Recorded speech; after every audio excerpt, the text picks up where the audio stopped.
A paz do Senhor a todos. Estamos retornando para darmos continuidade à leitura da Bíblia em ordem cronológica. E hoje, no 321º dia, lendo esta linda história que Deus escreveu para nós, trago para a leitura o final do livro de Gálatas, dos capítulos 4 a 6. A inspiração do dia. Paulo defende a liberdade do Evangelho. Seção doutrinária. E Paulo defende a liberdade do Evangelho. Seção prática.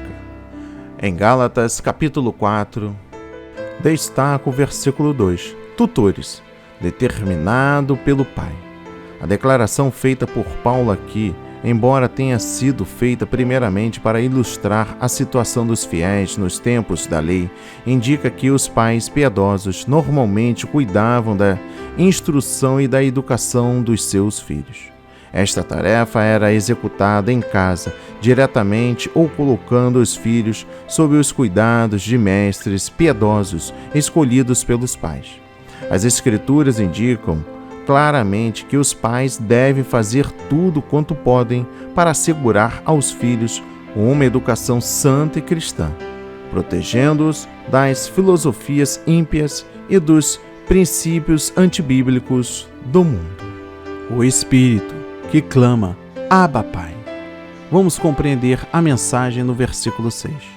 Uma das tarefas do Espírito Santo é criar no Filho de Deus a convicção da filiação e do amor filial que o leva a conhecer a Deus como Pai.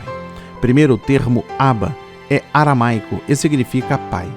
Era a palavra que Jesus empregava quando se referia ao Pai Celestial. A combinação da palavra aramaica Abba com a palavra grega que significa Pai, do grego pater, expressa a grande intimidade, a profunda emoção, o anelo, o afeto e a confiança mediante os quais o Espírito Santo nos leva a clamar a Deus. Dois sinais determinantes da obra do Espírito dentro de nós são o nosso apelo espontâneo a Deus como Pai e a nossa obediência espontânea a Jesus como Senhor.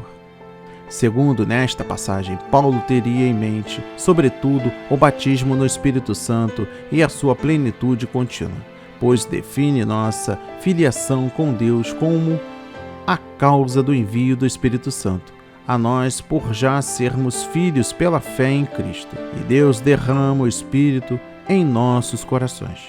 A adoção de filhos precede o envio do Espírito do Filho de Deus. Uma tentação na minha carne. Preste atenção na mensagem no versículo 13. Isso pode ter sido uma deficiência na vista, malária, o espinho na carne, ou um defeito físico causado por apedrejamento. Seja o que for, deve ter sido problema físico. Note que o crente fiel, que está na vontade do Senhor, ativo no serviço cristão, etc., não é imune a doenças, dores físicas ou fraquezas. Sinto as dores de parto. Preste atenção na mensagem no versículo 19. Sentir dores de parto, do grego odino, expressa a angústia, a aflição, a dor e o anseio com que Paulo deseja a salvação dos Gálatas, que se alienaram de Cristo e que caíram da graça. Ele os retrata como quem precisa de um segundo nascimento espiritual e descreve-se a si mesmo como uma solícita mãe que sofre de novo as dores de parto até que Cristo fosse neles formado. E Abraão teve 2 filhos. Esta é a última mensagem no versículo 22. Paulo emprega uma ilustração para demonstrar a diferença entre o antigo e o novo concerto. Agar representa o antigo concerto firmado no Monte Sinai. Os seus filhos vivem agora sob esse concerto e nascem segundo a carne. Isto é, não tem o Espírito Santo. Sara, a outra esposa de Abraão, representa o novo concerto. Os seus filhos, isto é, os crentes em Cristo, têm o Espírito e são verdadeiros filhos de Deus. Em Gálatas, capítulo 5, trago. Da graça tendes caído. Vamos compreender a mensagem no versículo 4. Alguns dos Gálatas tinham substituído sua fé em Cristo pela fé na obediência à lei. Paulo declara que os tais caíram da graça. Cair da graça é estar alienado de Cristo e abandonar o princípio da graça de Deus que nos traz vida e salvação. É anular a nossa associação com Cristo e deixar de permanecer nele. A fé que opera por amor. Vamos compreender a mensagem no versículo 6. A Bíblia afirma que a pessoa é salva pela fé. Primeiro, neste trecho, Paulo define a natureza exata dessa fé. A fé salvífica é uma fé viva no Salvador vivo. Fé esta tão vital que não pode deixar de expressar-se em atos motivados pelo amor. Segundo, a fé que deixa de amar e obedecer a Cristo verdadeiramente, de demonstrar interesse genuíno pela obra do reino de Deus e de claramente resistir ao pecado e ao mundo. Não é fé salvífica.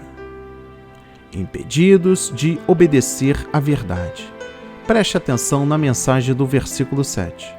O falso ensino ou nega as verdades fundamentais da fé cristã, ou declara que é necessário algo mais além do Novo Testamento para o crente ser um cristão completo.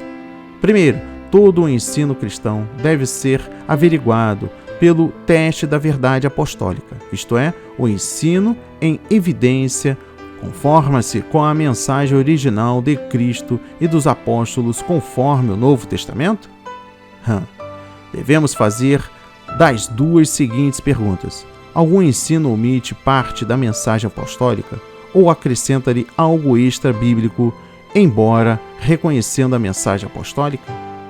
Segundo, nunca devemos averiguar tais ensinos exclusivamente pelos nossos sentidos, experiências, resultados, milagres ou por aquilo que outras pessoas estão dizendo. O Novo Testamento é o padrão supremo da verdade. Terceiro, devemos acautelar-nos de qualquer ensino afirmando que as Escrituras já não são suficientes e que a Igreja precisa de erudição, ciência, filosofia e psicologia moderna, ou de novas revelações a fim de alcançar sua maturidade em Cristo. O Espírito contra a carne. Preste atenção na mensagem do versículo 17. O conflito espiritual interiormente no crente envolve a totalidade da sua pessoa. Este conflito resulta ou numa completa submissão às más inclinações da carne, o que significa voltar ao domínio do pecado, ou numa plena submissão à vontade do Espírito Santo, continuando o crente sob o senhorio de Cristo. O campo de batalha está no próprio cristão, e o conflito continuará por toda a vida terrena, visto que o crente, por fim, reinará com Cristo. Não herdarão o reino de Deus. Preste atenção na mensagem no versículo 21. Embora Paulo afirma que é impossível herdar o reino de Deus mediante a prática das obras da lei, ensina também que a pessoa pode excluir-se do reino de Deus, envolvendo-se com as práticas pecaminosas. Vamos para a leitura no livro de Gálatas, capítulo 6. Encaminha o tal. Vamos compreender a mensagem no versículo 1. A palavra aqui traduzida encaminhai, do grego katártizo, é usada no Novo Testamento como referência ao conserto da rede de pesca, ou só aperfeiçoamento do caráter humano. Assim, encaminhar ou restaurar a pessoa significa levá-la de volta ao verdadeiro arrependimento do pecado e à plena dedicação a Cristo e aos seus caminhos. Isso pode envolver a ação disciplinar, aplicada com espírito de mansidão. Primeiro, Paulo não está falando de pecados graves que envergonham publicamente a congregação. Tais pecados poderão exigir uma exclusão temporária da comunhão até que haja restauração. Segundo, a restauração que Paulo menciona aqui não se refere à restauração às posições de liderança ou aos cargos de ensino dentro da igreja. As qualificações e os padrões para os que querem servir no ministério pastoral ultrapassam a situação espiritual normal do candidato. Requerem um estado anterior de fiel perseverança nos princípios divinos, da retidão como exemplo para todos os fiéis. Levai as cargas uns dos outros. Preste atenção na mensagem no versículo 2. Levar as cargas uns dos outros inclui ajudar os necessitados em tempos de enfermidade, tribulação e aperto financeiro. É possível que Paulo tivesse em manter o sustento de missionários e mestres. Carregar o fardo de outra pessoa é um trabalho de ordem divina. Repartar com aquele. Preste atenção na mensagem dos versículos 6 a 10. É dever de todos que recebem o ensino da palavra de Deus ajudar a sustentar materialmente aqueles que ensinam a palavra. Dentre os quais são dignos desse sustento estão os fiéis pastores, obreiros, mestres, evangelistas e missionários. Deixar de prover seu sustento quando há recursos disponíveis é semear egoísmo na carne e ceifar a corrupção. Dar àqueles que ministram a palavra faz parte do cumprimento desta ordem. Fazei bem aos domésticos da fé, porque ao seu tempo ceifaremos tanto o galardão como a vida eterna. Deus não se deixa escarnecer. Preste atenção na mensagem do versículo 7. Aqueles que afirmam ser nascidos de novo e seguidores de Cristo e que têm o Espírito Santo, mas, ao mesmo tempo, deliberadamente semeiam na carne, isto é, satisfazendo os seus desejos pecaminosos, são culpados de zombar de Deus e de desprazê-lo. Que ninguém se engane, tais pessoas não ceifarão a vida eterna, mas a corrupção. O mundo está crucificado para mim.